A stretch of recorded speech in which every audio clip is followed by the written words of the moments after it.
Imagine logging into your computer. Instead of opening a web browser to search for an answer, a digital worker is already moving through your files, sorting documents, and completing tasks before you even ask. Until very recently, artificial intelligence was entirely passive. You opened a tab, typed a prompt, and waited for a response. It was a tool that sat idle until you picked it up. Now, AI lives directly inside the applications where you actually work. It reads you Teams Drive, initiates its own steps, and nudges stalled conversations without needing to be told. Software is now evolving into an autonomous actor, executing multi-step workflows that used to require a human sitting at a desk. Anthropic recently launched an update that drops their Claude model right into corporate Slack channels. You hand it a goal, and it pulls the right files, breaks the job into steps, and posts a checklist of what it finished while you were asleep.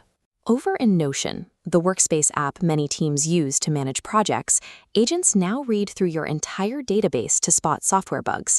They write the code fix and drag the project card to the Done column entirely on their own. A solo user types one sentence into GenSpark. It generates polished app screens, writes the underlying code, and renders a promotional video. Work that usually requires a designer, a developer, and an editor is happening in one automated flow. NVIDIA has even handed AI the tools to do real scientific research. An agent can calculate complex molecular bindings and drop the exact 3D protein structures into a viewer in minutes, a process that normally takes researchers years. Watching software act with this level of independence is fascinating, but keeping these agents running around the clock requires a massive, continuous supply of computing power, creating an invisible drain on the world's hardware. Because an AI coworker never clocks out, it constantly pulls data. That continuous processing requires immense amounts of server memory to keep the intelligence active and responsive. The physical components powering these server farms are the exact same memory chips and storage drives designed for your laptop or phone. The massive data centers are actively swallowing the supply, leaving far less hardware available for the consumer market. The corporations manufacturing this memory are seeing record profits. Micron, which controls the global memory supply, is experiencing its best year in history. Even when everyday developers try to avoid high cloud fees by running agents locally, they buy up hardware in bulk. People are snapping up Apple's cheapest desktop, the Mac Mini, to build private, always-on AI servers, causing the computer to sell out for months. The tech industry is aggressively buying up the physical pieces required for computing. When supply drops and demand skyrockets on this scale, the everyday consumer is the one who ultimately covers the bill.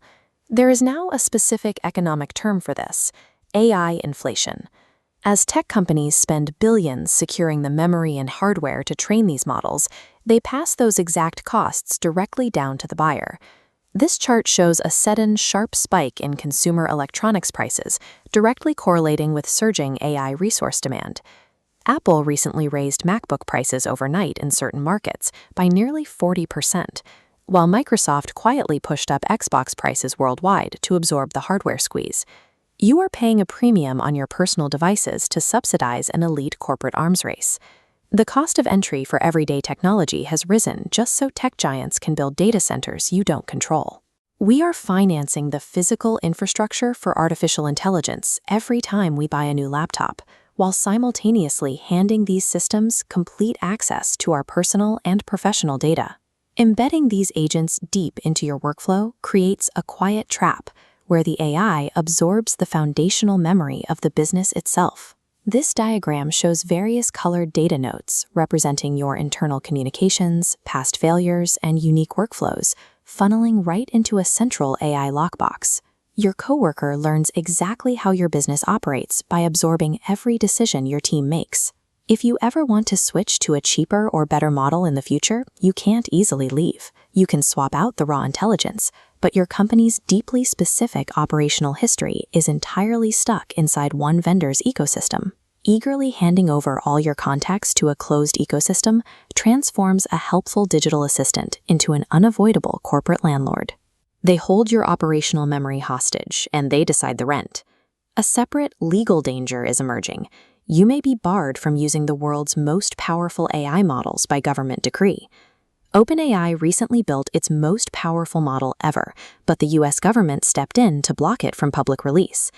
The AI was deemed so highly capable at finding cybersecurity vulnerabilities that access was restricted to a small group of trusted partners. Handing a few chosen corporations an exclusive head start with restricted top-tier AI creates an insurmountable technological divide. By the time the public gets permission to use these models, the favored companies will already be years ahead in development. To fight this exact monopoly, international developers are building decentralized workarounds. Projects like Japan's Sakana Fugu combine multiple available AIs into a single team, instantly swapping out any single model if it ever gets banned or restricted. As autonomous systems take over software, the strategy is clear. Use the digital coworker to speed up your tasks and rent the best intelligence available this month. But always, without exception, keep your data somewhere you control and own your context.